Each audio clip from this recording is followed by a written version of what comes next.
8 ರಾಜ್ಯಗಳಲ್ಲಿ ಲೋಕಸಭಾ ಚುನಾವಣೆಯಲ್ಲಿ ಆಗಿರುವ ಹಿನ್ನಡೆಯ ಸಂಬಂಧ ಸತ್ಯಶೋಧನೆಯನ್ನು ಮಾಡಲಿಕ್ಕೆ ಕಾಂಗ್ರೆಸ್ನ ರಾಷ್ಟ್ರೀಯ ಅಧ್ಯಕ್ಷ ಮಲ್ಲಿಕಾರ್ಜುನ ಖರ್ಗೆ ಅವರು ಸತ್ಯಶೋಧನಾ ಸಮಿತಿಯನ್ನು ರಚನೆ ಮಾಡಿದ್ದಾರೆ. ಕರ್ನಾಟಕವು ಒಳಗೊಂಡಂತೆ 8 ರಾಜ್ಯಗಳಲ್ಲಿ. ಕರ್ನಾಟಕದಲ್ಲಿ ಸತ್ಯಶೋಧನೆಗಾಗಿ ಮಧುಸೂದನ್ ಮಿಸ್ತ್ರಿ, ಅಸ್ಸಾಂನ ಕಾಂಗ್ರೆಸ್ ಯುವ ನಾಯಕ ತರುಣ್ ಗೊಗೊಯ್ ಮತ್ತು ಹಿಬಿ ಎಡೆನ್ ಅವರನ್ನು ನೇಮಿಸಲಾಗಿದೆ. ಅವರ ತಂಡವನ್ನು ರಚಿಸಲಾಗಿದೆ.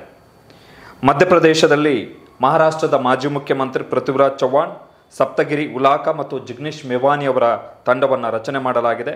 ಛತ್ತೀಸ್ಗಢದಲ್ಲಿ ಮಾಜಿ ಮುಖ್ಯಮಂತ್ರಿ ವೀರಪ್ಪ ಮೊಯ್ಲಿ ಮತ್ತು ಹರೀಶ್ ಚೌಧರಿ ಅವರ ತಂಡವನ್ನು ರಚನೆ ಮಾಡಲಾಗಿದೆ. ಒಡಿಶಾದಲ್ಲಿ ದೆಹಲಿ ಕಾಂಗ್ರೆಸ್ನ ಮಾಜಿ ಅಧ್ಯಕ್ಷ ಅಜಯ್ ಮಕೇನ್ ಮತ್ತು ತಾರಿಖ್ ಅನ್ವರ್ ಅವರ ಸಮಿತಿಯನ್ನು ರಚನೆ ಮಾಡಲಾಗಿದೆ. ದೆಹಲಿ, ಉತ್ತರಾಖಂಡ, ಹಿಮಾಚಲ ಪ್ರದೇಶಕ್ಕೆ PL ಪೂನಿಯಾ ಮತ್ತು ರಜನಿ ಪಾಟೀಲ್ ಅವರ ತಂಡವನ್ನು ರಚನೆ ಮಾಡಲಾಗಿದೆ.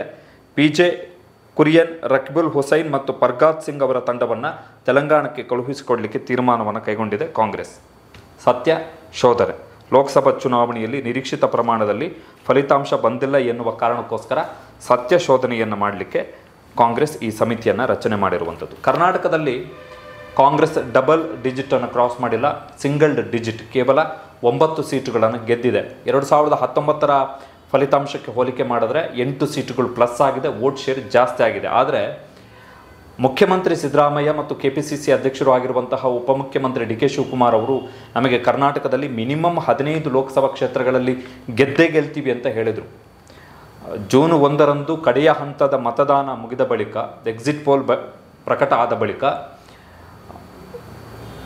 ಕಾಂಗ್ರೆಸ್ಸು ಎಲ್ಲ ರಾಜ್ಯಗಳ ಘಟಕಗಳ ಅಧ್ಯಕ್ಷರ ಜೊತೆಗೆ ಒಂದು ವಿಡಿಯೋ ಕಾನ್ಫರೆನ್ಸ್ ಮಾಡ್ತು. ಅದರಲ್ಲಿ DK ಶಿವಕುಮಾರ್ ಅವರು ಹೇಳ್ತಾರೆ, ನಮಗೆ ಕನಿಷ್ಠ 15 ಸೀಟು ಬಂದೇ ಬರುತ್ತೆ, ನಾನು ಹಲವು ಚುನಾವಣೆಗಳನ್ನು ನಡೆಸಿದ್ದೀನಿ, ಸೊ ಈ ಬಾರಿ ನಮಗೆ 15 ಸೀಟು ಬಂದೇ ಬರುತ್ತೆ ಅನ್ನುವಂಥ ವಿಶ್ವಾಸವನ್ನು ವ್ಯಕ್ತಪಡಿಸಿದರು.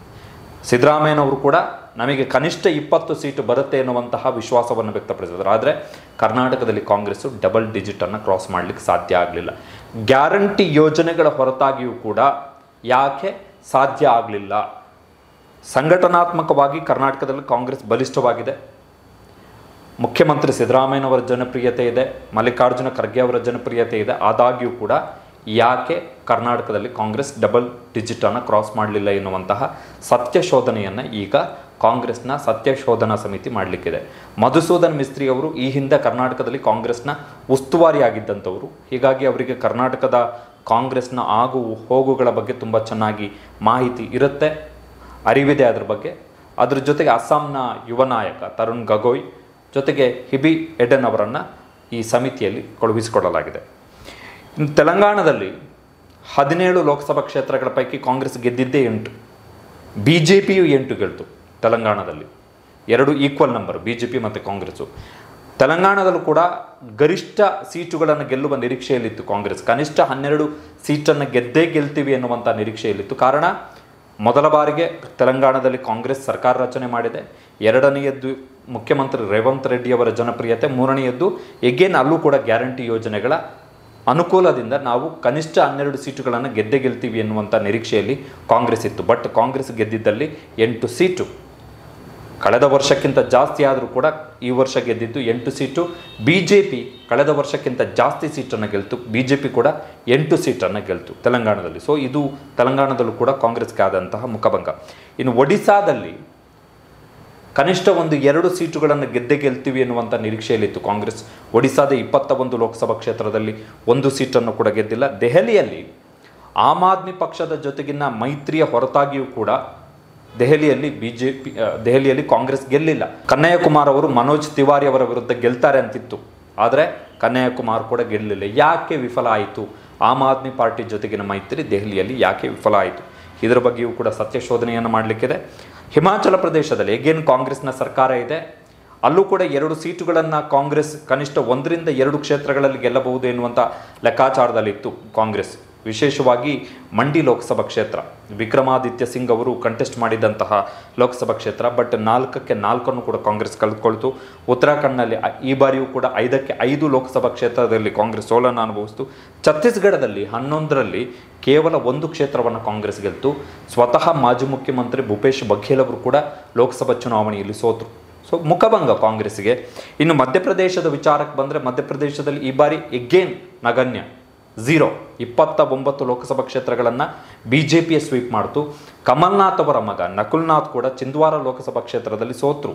ದೀರ್ಘಕಾಲದಿಂದ ಚಿಂದ್ವಾರದಲ್ಲಿ ಕಾಂಗ್ರೆಸ್ ಭದ್ರಕೋಟೆಯಾಗಿದ್ದಂತಹ ಲೋಕಸಭಾ ಕ್ಷೇತ್ರ, ಕಮಲ್ನಾಥ್ ಮತ್ತು ನಕುಲ್ನಾಥ್ ಪ್ರತಿನಿಧಿಸ್ತಾ ಇದ್ದಂತಹ ಲೋಕಸಭಾ ಕ್ಷೇತ್ರ, ಆ ಲೋಕಸಭಾ ಕ್ಷೇತ್ರವನ್ನು ಕೂಡ ಈ ಬಾರಿ ಕಾಂಗ್ರೆಸ್ ಕಳೆದುಕೊಳ್ತು. ಹಂಗೆ ನೋಡೋಕೆ ಹೋದರೆ ಗುಜರಾತ್ನಲ್ಲಿ 1 ಸೀಟನ್ನು ಗೆದ್ದಿದೆ.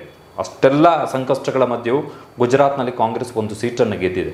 ಸೊ ಕಾಂಗ್ರೆಸ್ ಈಗ ಸತ್ಯ ಶೋಧನೆಯನ್ನು ಮಾಡಲಿಕ್ಕಿದೆ. ಬಟ್ ಇಲ್ಲಿ ವಿಚಿತ್ರ ಅಂತ ಅನಿಸ್ತಿರುವಂಥದ್ದು ಏನು ಅಂತ ಹೇಳಿದ್ರೆ, ನೋಡಿ, ವೀರಪ್ಪ ಮೊಯ್ಲಿ ಅವರನ್ನು ಕೂಡ ಸತ್ಯ ಶೋಧನೆಗಾಗಿ ನೇಮಕ ಮಾಡಿದ್ದಾರೆ ಛತ್ತೀಸ್ಗಢದಲ್ಲಿ. ಬಟ್ ವೀರಪ್ಪ ಮೊಯ್ಲಿ ಅವರು ಪ್ರತಿನಿಧಿಸ್ತಾ ಇದ್ದಂತಹ ಚಿಕ್ಕಬಳ್ಳಾಪುರ ಲೋಕಸಭಾ ಕ್ಷೇತ್ರದಲ್ಲಿ ಕಾಂಗ್ರೆಸ್ ಸೋತಿದೆ. ಈ ಬಾರಿ ಗೆಲ್ಲುವ ಅವಕಾಶಗಳಿದ್ವು, ಆದರೂ ಕಾಂಗ್ರೆಸ್ ಸೋತಿದೆ. ಅಜಯ್ ಮಕೇನ್ ದೆಹಲಿಯಲ್ಲಿ ಕಾಂಗ್ರೆಸ್ನ ಅಧ್ಯಕ್ಷರಾಗಿದ್ದಂಥವರು ದೀರ್ಘಾವಧಿಯವರೆಗೆ. ಬಟ್ ದೆಹಲಿಯಲ್ಲಿ ಈ ಬಾರಿ ಕೂಡ ದೆಹಲಿಯಲ್ಲಿ ಚೇತರಿಸಿಕೊಂಡೇ ಇಲ್ಲ ಕಾಂಗ್ರೆಸ್ಸು. ಅದು ಪಾಲಿಕೆ ಚುನಾವಣೆ ಇರ್ಬೋದು, ಕಳೆದ 3 ವಿಧಾನಸಭಾ ಚುನಾವಣೆಗಳಿರ್ಬೋದು, ಜೊತೆಗೆ ಕಳೆದ 3 ಲೋಕಸಭಾ ಚುನಾವಣೆ ಇರ್ಬೋದು, ದೆಹಲಿಯಲ್ಲಿ ಕಾಂಗ್ರೆಸ್ ಚೇತರಿಸಿಕೊಂಡೇ ಇಲ್ಲ. ಅಜಯ್ ಮಕೇನ್ ದೆಹಲಿ ಕಾಂಗ್ರೆಸ್ನ ಅಧ್ಯಕ್ಷರಾಗಿದ್ದಂಥವ್ರು. ಈಗ ಅವರನ್ನು ಸತ್ಯ ಶೋಧನೆಗಾಗಿ ನೇಮಕ ಮಾಡಲಾಗಿದೆ. ಏನು ಸತ್ಯ ಶೋಧನೆ ಮಾಡ್ತಾರೆ ಇವರು? ತಮ್ಮ ರಾಜ್ಯಗಳಲ್ಲೇ ಪಕ್ಷವನ್ನು ಬಲವರ್ಧನೆ ಮಾಡಿಕೊಳ್ಳಕ್ಕಾಗದಂಥವರು ಏನು ಸತ್ಯ ಶೋಧನೆ ಮಾಡ್ತಾರೆ ಎನ್ನುವಂಥದ್ದಷ್ಟೇ ಪ್ರಮುಖವಾಗಿ ಇರುವಂತಹ ಪ್ರಶ್ನೆ. ಸತ್ಯ ಶೋಧನೆಯಿಂದ ಸದ್ಯಕ್ಕಂತೂ ಏನು ಲಾಭ ಆಗಲ್ಲ. ಕಾರಣ ಏನು ಅಂತ ಹೇಳಿದ್ರೆ, ಕರ್ನಾಟಕದಲ್ಲಿ ಇನ್ನು ಮುಂದೆ ಈಗ ಸದ್ಯಕ್ಕಂತೂ ವಿಧಾನಸಭಾ ಚುನಾವಣೆ ಇಲ್ಲ, ಸದ್ಯ ಯಾವ ಸನ್ನಿವೇಶಗಳಿಲ್ಲ. ಲೋಕಸಭಾ ಚುನಾವಣೆ ಅಂತೂ ಮುಗಿದೋಯ್ತು. ಇನ್ನಿರುವಂಥದ್ದು ಸ್ಥಳೀಯ ಸಂಸ್ಥೆಗಳ ಚುನಾವಣೆ. ಆ ಪ್ಯಾರಾಮೀಟರ್ ಬೇರೆಯೇ ಇರುತ್ತೆ. ಉಳಿದ ರಾಜ್ಯಗಳು ಯಾವುದು ಅಂತ ಹೇಳಿದ್ರೆ, ಉಳಿದ ಯಾವ ರಾಜ್ಯಗಳಲ್ಲೂ ಕೂಡ ಸದ್ಯಕ್ಕೆ ದೊಡ್ಡ ಚುನಾವಣೆಗಳಿಲ್ಲ, ವಿಧಾನಸಭಾ ಚುನಾವಣೆಗಳಿಲ್ಲ. ತೆಲಂಗಾಣ ಇರ್ಬೋದು, ಒಡಿಶಾ ಇರ್ಬೋದು, ದೆಹಲಿ ಇರ್ಬೋದು, ಹಿಮಾಚಲ ಪ್ರದೇಶ ಇರ್ಬೋದು, ಛತ್ತೀಸ್ಗಢ ಇರ್ಬೋದು, ಮಧ್ಯಪ್ರದೇಶ ಇರ್ಬೋದು, ಉತ್ತರಾಖಂಡ್, ಈ ರಾಜ್ಯಗಳಲ್ಲಿ ಸದ್ಯಕ್ಕೆ ವಿಧಾನಸಭಾ ಚುನಾವಣೆಗಳಲ್ಲಿ ಇಲ್ಲ. ಸೊ ಸತ್ಯ ಶೋಧನೆಯಿಂದ ಆಗುವಂತಹ ಲಾಭಗಳು ಏನೂ ಇಲ್ಲ.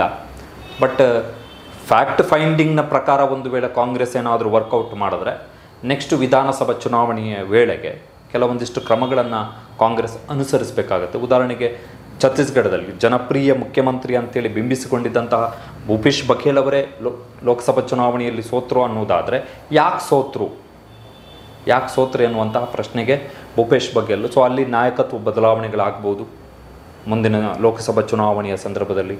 ಹಿಮಾಚಲ ಪ್ರದೇಶದಲ್ಲಿ ಯಾಕೆ ಆಯಿತು? ಮಧ್ಯಪ್ರದೇಶದಲ್ಲೂ ಕೂಡ ನಾಯಕತ್ವ ಬದಲಾವಣೆ ಅನಿವಾರ್ಯತೆ ಇದೆ. ಕಾರಣ, ಒಂದು ಕಡೆ ವಿಧಾನಸಭಾ ಚುನಾವಣೆಯಲ್ಲೂ ಸೋತಿದೆ, ಲೋಕಸಭಾ ಚುನಾವಣೆಯಲ್ಲೂ ಹೀನಾಯ ಸೋಲು, 2 ಚುನಾವಣೆಯಲ್ಲೂ ಕೂಡ ಹೀನಾಯ ಸೋಲು. ಅಲ್ಲಿ ನಾಯಕತ್ವ ಬದಲಾವಣೆಯ ಸಾಧ್ಯತೆಗಳು ಜಾಸ್ತಿ ಇದೆ.